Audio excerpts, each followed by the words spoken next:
Ce programme est financé par les amis et partenaires du ministère de Joyce Meyer. Allez, vous ne pouvez pas prendre votre revanche sur vos ennemis. Donnez votre problème à Dieu et laissez-le être votre défenseur.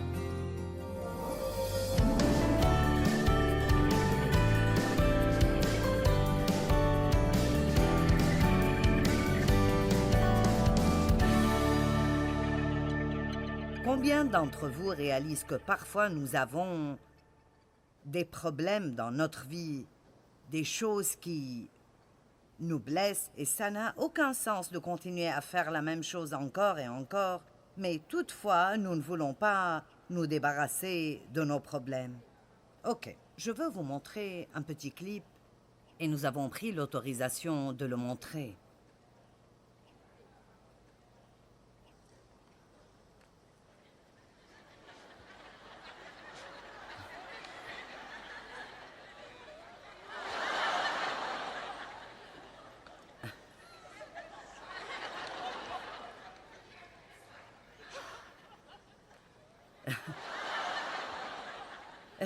Et cela continue encore et encore. Il continue d'essayer de le convaincre de se débarrasser de sa boîte afin qu'il puisse voir ce qu'il fait, et il refuse de donner son problème. Et je pense que beaucoup d'entre nous pensent comme ça. C'est comme si nous nous cognions la tête contre le mur et nous continuons à faire quelque chose qui ne marchera pas, car ce n'est pas le plan de Dieu ou la façon dont il fait les choses. Et pourtant, c'est parfois vraiment étonnant que, juste parce que nous pensons que faire ce que nous aurons à faire pour être libres est difficile, nous nous accrochons à quelque chose qui est en fait plus difficile. Et c'est juste un mensonge du diable. C'est comme, c'est trop difficile, ce n'est pas juste, tu ne sais pas ce que les gens m'ont fait. Mais je peux vous dire que la colère ne marche jamais. Elle entrave vos prières, vous rend misérable, vous rend malade et peut même causer une maladie mentale. Il y a tout genre de problèmes que la colère cause. Et donc, nous commençons dans Genèse avec Caïn se mettant en colère contre Abel, tellement en colère qu'il l'a tué. Et tout au long de la Bible, nous voyons des situations où des gens ont été en colère. Et tout au long de la Bible, nous voyons les mauvais résultats. Et nous voyons que Dieu disait, « Revenez à moi, je suis votre défenseur, celui qui amène la justice dans votre vie. » Et nous avons un choix à faire aujourd'hui. La colère est nocive pour nous. La colère qui n'est pas contrôlée. Parce que, vous voyez, je veux vous rappeler que si quelqu'un vous traite injustement, disons que quelqu'un sort devant vous dans le trafic, le sentiment de la colère n'est pas un péché, il est naturel et normal. Le sentiment de la colère n'est pas un péché, mais ce que nous choisissons de faire avec, ou combien de temps nous choisissons de le garder, c'est là qu'est le péché. C'était vraiment bon pour moi d'apprendre ça parce que je me sentais coupable chaque fois que je me sentais en colère. Je voulais faire ce qui était juste et beaucoup de chrétiens se sentent coupables chaque fois qu'ils se sentent en colère. Mais c'est vraiment une émotion que Dieu a mise en nous quand nous sommes traités injustement. Cependant, la deuxième chose que Dieu nous demande de faire, non seulement savoir quand nous sommes traités injustement, mais ne pas essayer de nous défendre. Ne pas essayer de prendre notre revanche, ne pas détester les gens, ne pas nous mettre en colère et nous énerver, mais de lui remettre ça immédiatement.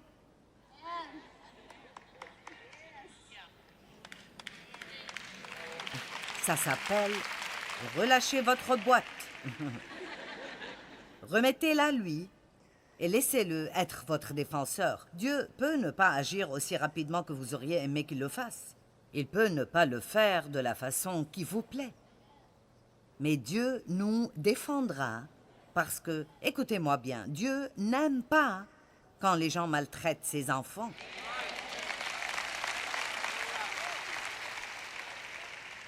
Vous pensez que votre patron se sert de vous et que vous n'êtes pas payé à votre juste valeur et que vous êtes négligé et vous pouvez le haïr tant que vous voulez, cela ne va pas changer quoi que ce soit et ça ne va pas augmenter votre joie. Vous pouvez aller ragoter à son propos, ça ne va pas vous aider dans votre vie, ça ne va pas ajouter de la joie à votre vie, mais vous pouvez prier. Vous pouvez remettre ça à Dieu. Et s'il refuse de faire ce que Dieu lui demande de faire, Dieu vous fera sortir de là et vous donnera un meilleur emploi quelque part où vous serez respecté. Il n'y a rien de trop difficile pour Dieu. Absolument rien de trop difficile pour Dieu. Mon fils a eu un bon exemple l'autre jour. Il a 3 petits garçons. Ils ont 7 ans, 5 ans et 1 an et demi. Et cela va sans dire, ils sont bien occupés.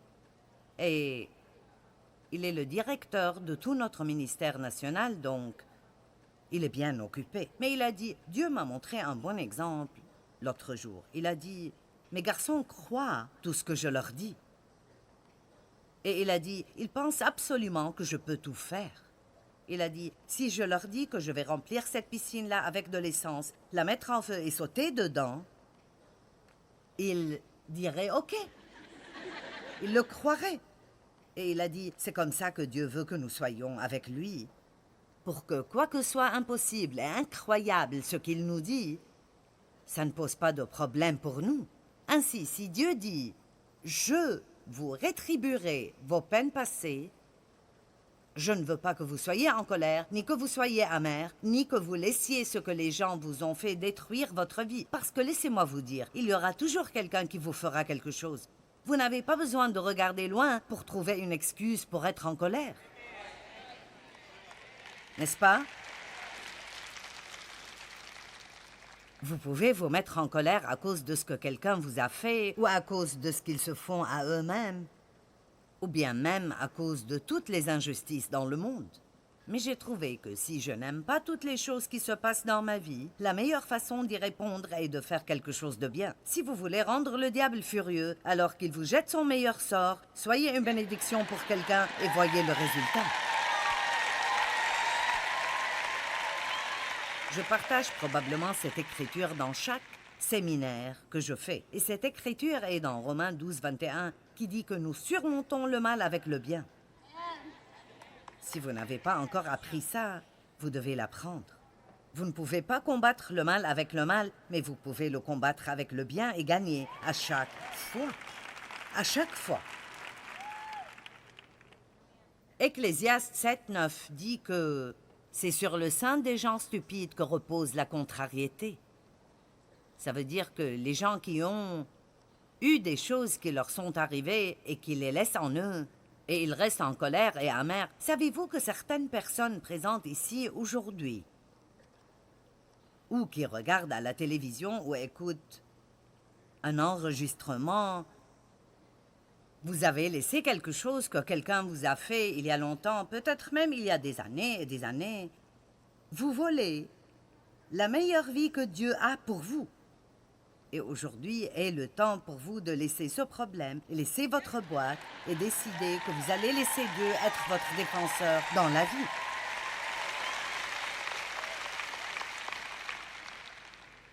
Et s'il n'y a rien qui vous tourmente maintenant, je peux vous promettre que si vous n'avez pas besoin de ce message aujourd'hui, vous en aurez besoin demain ou la semaine prochaine ou le mois prochain. Personne d'entre nous ne va vivre sa vie sans avoir multiples opportunités de devenir amer, irrité et en colère et furieux et vivre une vie pleine de conflits. Aucun de nous va vivre sans avoir l'occasion de faire cela.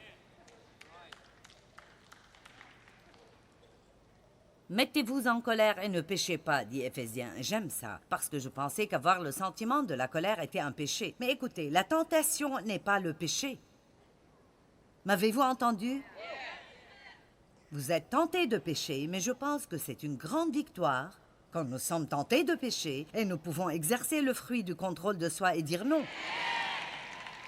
C'est une victoire. La Bible dit que la tentation doit venir. Si vous attendez que la tentation s'éloigne, c'est inutile de prier. Bien, je souhaiterais ne pas être tenté chaque fois que je vois du chocolat. Bien, si vous aimez le chocolat, il faudrait apprendre à regarder le chocolat d'une manière différente. Vous allez devoir le regarder et dire, Je vais te manger si je veux, et si je ne veux pas, je ne vais pas le faire. Tu n'es pas mon patron.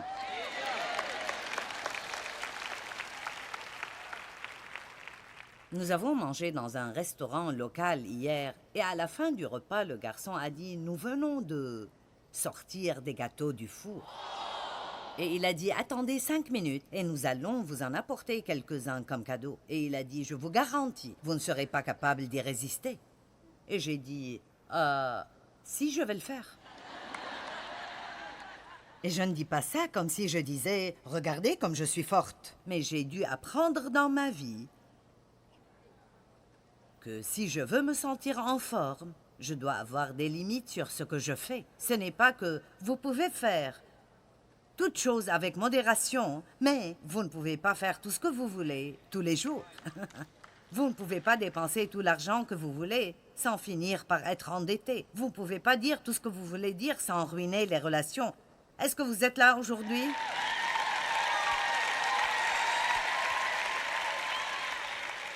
Donc, il y a des tentations partout et nous devons arrêter de penser « Je n'y peux rien et je ne peux pas me contrôler ».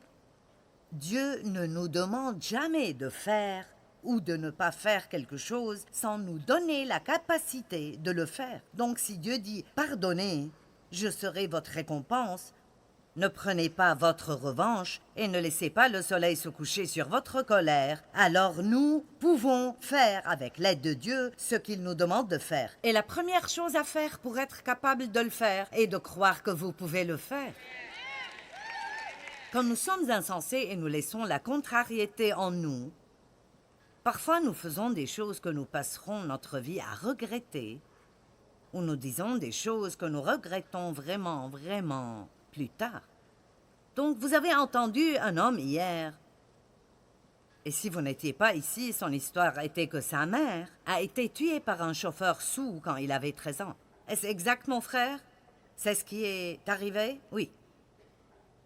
Et donc, il était en colère, et il haïssait Dieu, et il haïssait la vie, et il haïssait tout le monde. Il ne comprenait pas. Et vous savez, souvent, quand des choses pénibles arrivent, les gens sentent qu'ils ont besoin de blâmer quelqu'un. Pourquoi ne blâmez-vous pas le diable et n'arrêtez-vous pas de blâmer les gens et Dieu et vous-même et tout le monde? Amen? Alors il était plein de cette haine. Il a commencé à boire et a commencé à se droguer. Une nuit, alors qu'il était saoul, sur un tournant en essayant d'esquiver une autre voiture, il a en fait fini par écraser un enfant.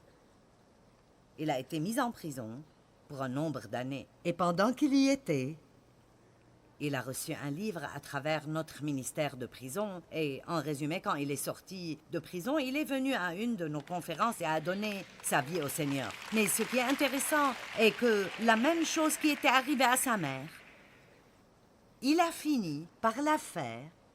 Et donc, je voulais vous montrer un verset et peut-être que vous n'y avez jamais pensé de cette manière et je ne pense pas vraiment que je le prends hors contexte, mais je veux vous le montrer. Jean 20, 23.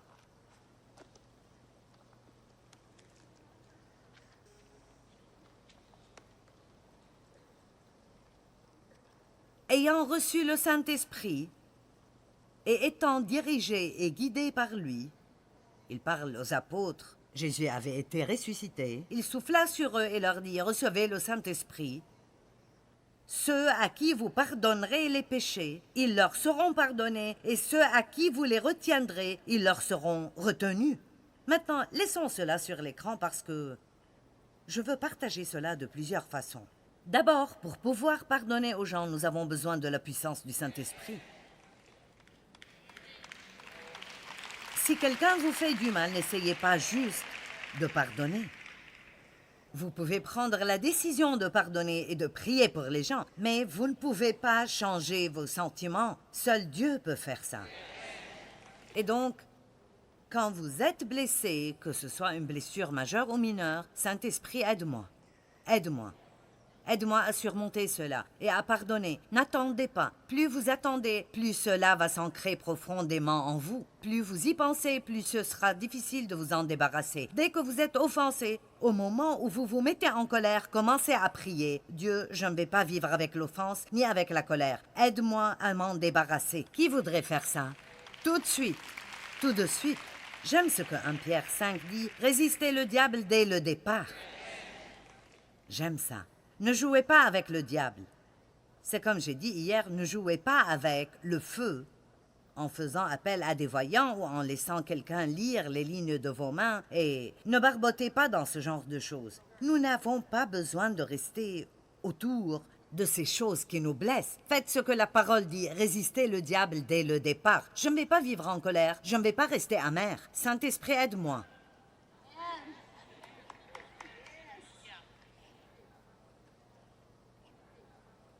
Vous n'avez pas à vivre de cette façon si vous laissez Dieu vous aider. La colère ruinera votre vie.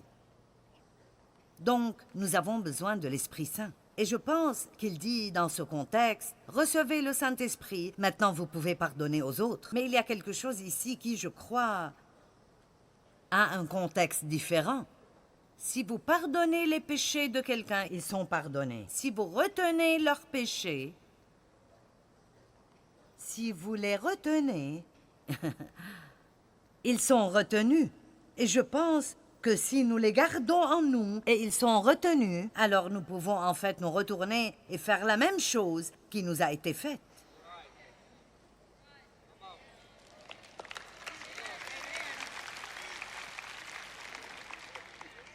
Mon père a abusé de moi, il était colérique, il était difficile. Je détestais la façon dont il agissait. Et à part l'abus, j'ai fini par être aussi dur qu'il l'était, parce que j'avais retenu en moi les effets de ce qu'il m'avait fait. Combien d'enfants ont des parents violents et puis ils deviennent violents? Ou un garçon voit son père battre sa mère et finit par battre sa femme? Vous devez pardonner aux gens, sinon vous allez le retenir en vous. Et si c'est retenu en vous en tant que graine, l'ennemi l'arrosera jusqu'à ce qu'elle devienne un champ bien riche en vous, et vous finirez par faire les mêmes choses ou des choses similaires à celles qui vous ont été faites. Écoutez, quand Dieu nous dit de pardonner et de ne pas vivre en colère, il ne le fait pas pour lui-même, il le fait pour nous. Et si vous voulez avoir la meilleure vie que Dieu pourrait vous donner, non seulement vous avez besoin de pardonner tout le passé, mais tout ce qui va se produire dans l'avenir. Décidez aujourd'hui, je ne vais pas vivre en colère. Je ne vais pas être plein d'amertume. Jacques 1, 19 et 20.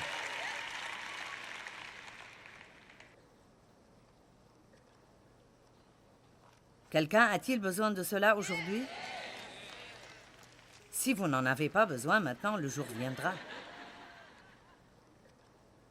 Qui a eu l'occasion de se mettre en colère ce matin? Regardez ça! Mon Dieu! Le diable travaille des heures supplémentaires. Waouh! Comprenez cela, mes frères bien-aimés. Que chaque personne d'entre vous soit prompte à écouter, un écouteur prêt, lent à parler, lent à s'offenser, et à se mettre en colère, car la colère de l'homme n'accomplit pas la justice que Dieu désire. Que tout le monde dise « Je suis lent à me mettre en colère ». Dites-le encore. Commençons en confessant ceci. Il est presque impossible de me pousser à la colère.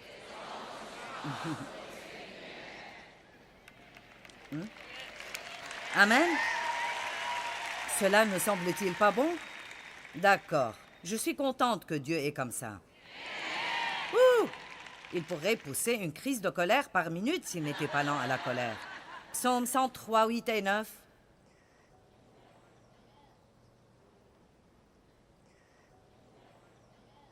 L'Éternel est rempli de compassion. Il est lent à la colère. Il fait grâce et il est riche en bonté. Il ne conteste pas sans fin, il n'accuse pas sans cesse et il ne garde pas éternellement sa colère. Combien d'entre vous sont contents que Dieu ne retient rien contre vous? Bien, devinez quoi? Nous avons sa nature en nous. La Bible dit que nous avons l'esprit de Christ, nous avons les pensées, les intentions et les buts de son cœur. Ne pensez pas que vous ne pouvez pas agir pieusement parce que vous le pouvez. La semence de Dieu est à l'intérieur de nous à travers Jésus-Christ. Et nous pouvons imiter son comportement. Donc, s'il est lent à la miséricorde, je veux dire lent à la colère, et il ne retient pas les offenses, ce n'est pas étonnant qu'il nous demande de faire la même chose. Il nous demande de l'imiter dans notre comportement, dans la vie. Psaume 145, 8. Je pense que voir les Écritures est important.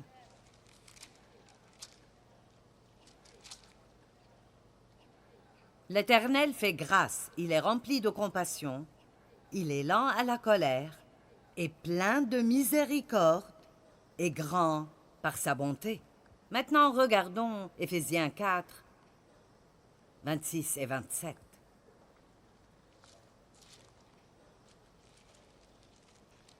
Une chose efficace à faire quand vous vous mettez en colère ou quand vous voulez remettre quelque chose est de trouver et lire toutes les Écritures sur la colère. Vous savez pourquoi? Parce que ceci n'est pas juste encre noire sur page blanche. Il y a de la puissance et de la vie dans la parole de Dieu. Je dis aux gens que je ne fais rien de fantastique, j'enseigne la parole. Et je crois que je suis ointe pour le faire. Et donc, pourquoi prendriez-vous votre week-end, la nuit du vendredi comme hier, et certains d'entre vous êtes ici depuis jeudi et maintenant vous êtes ici. Vous avez autre chose à faire. Pourquoi feriez-vous ça? Je ne dis pas seulement des mots réguliers, mais la parole de Dieu est pleine de puissance et elle est capable de vous changer la vie. Amen? Alors toujours, quand vous n'arrivez pas à faire ce que vous croyez que Dieu vous demande de faire, courez vers la parole. Passez du temps avec Dieu, parlez avec lui, rappelez-vous combien il vous aime et puis laissez cet amour couler de vous vers d'autres personnes. Verset 26, quand vous êtes en colère, ne péchez pas. Ne laissez pas votre colère, votre fureur et votre indignation durer jusqu'au coucher du soleil. Et j'ai dit quelque chose hier que j'aimerais répéter aujourd'hui.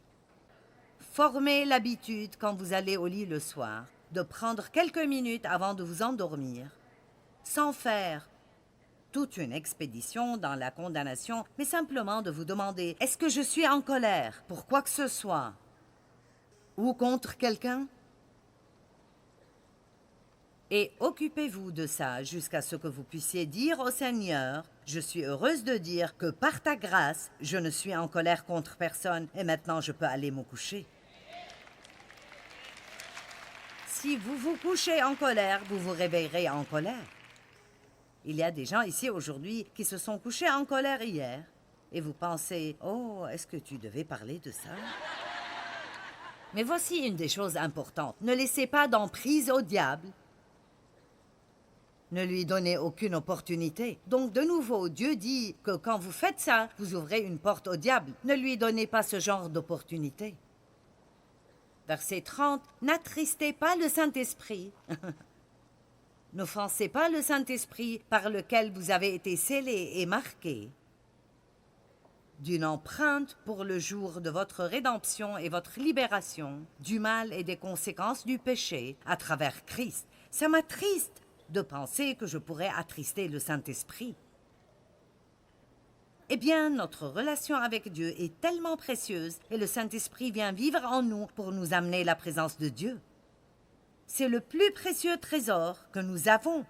Juste être la demeure de Dieu et avoir le Saint-Esprit vivant en nous. Et la Bible dit, n'attristez pas le Saint-Esprit. Eh bien, ne spiritualisons pas trop la chose. Regardons à ce qui attriste le Saint-Esprit. Le verset suivant, et nous ne pouvons pas le séparer du verset 30, dit que toute amertume, toute animosité, toute colère, toute fureur, toute clameur, tout éclat de voix, toute calomnie, toute forme de méchanceté et toute malfaisance, il ne garde aucun des mots de la colère. C'est comme, quoi que ce soit le titre que vous mettez dessus, qu'il soit enlevé du milieu de vous. N'attristez pas le Saint-Esprit en laissant ces choses demeurer en vous.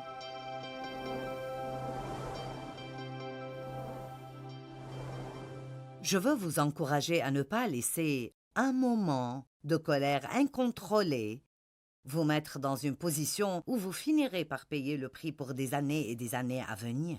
Pensez à certaines personnes qui ont fait de très grosses erreurs dans un moment de colère et ils sont toujours en train de payer le prix à cause de ça. Vous pouvez apprendre à gérer votre colère. Le Seigneur nous a donné l'esprit de discipline et de maîtrise de soi. Ne laissez pas la colère contrôler votre vie. Ne dites jamais « Eh bien, c'est dans ma famille, nous avons tous un mauvais tempérament. » Ne regardez pas la chose comme ça. Dieu dit que le soleil ne se couche pas sur votre colère.